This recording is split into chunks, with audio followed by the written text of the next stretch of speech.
Шановний пане секретарю, шановні колеги, шановні пані та панове, мені дуже приємно сьогодні разом з колегами відкривати програму стратегічного лідерства «Сектор безпеки та оборони України». Дозвольте особливо подякувати Києво-Могилянську бізнес-школі за те, що ви доклали значних зусиль для втілення цієї ініціативи в життя.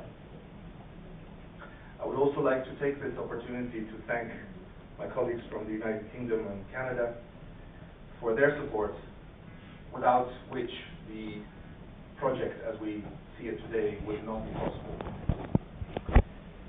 This morning, as you all walked up the steps of this school, you will have noticed some words of wisdom about change. This is a school for leaders who want to drive change. Change within themselves, change within their organizations, change within their country, and change within the world.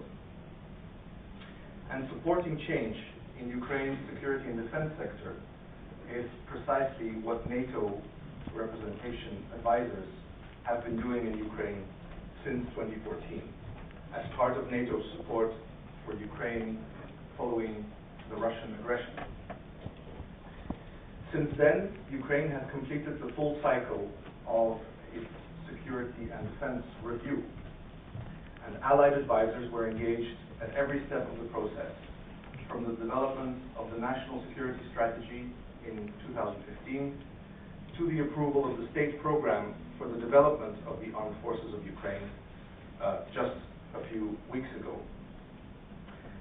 Our engagement with the comprehensive review included intensive joint work on the Strategic Defense Bulletin, Ukraine's roadmap for defense reform, and more recently the development of a concept for the reform of the security service of Ukraine and of a draft law on national security.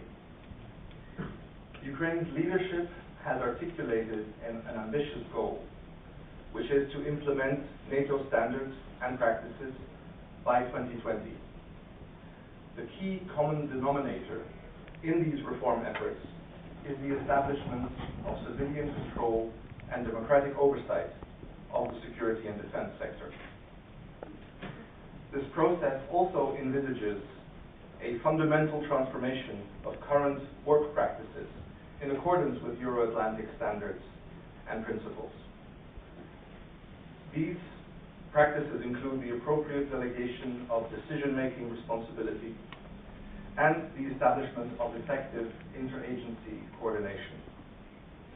Above all, systemic change and systemic reform requires a change in mindset. Thus, to implement reform, Ukraine needs to develop a critical mass of professional managers, including program managers. These should be drivers and agents of change, sharing a common understanding of security and defense reforms that are based on international best practices. This is what our professional development program has been helping Ukraine with for years. And this is why we are particularly pleased to support, through the PDP, this strategic leadership program, which is aimed at instilling modern leadership and management skills within key managers in Ukraine's wider security and defense sector. It is fundamentally important that you, as reform leaders, will be able to apply the knowledge and skills obtained during this program in your everyday work. That is why this program is both practical and comprehensive, covering such areas as strategic management, institutional development, strategy and security, performance management, and personal growth.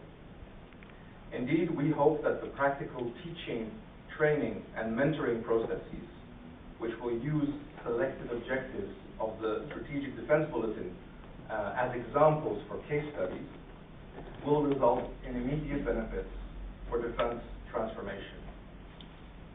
I am sure that the active interaction, communication, and knowledge sharing will be encouraged in the Kyiv Mohila Business School's innovative classrooms.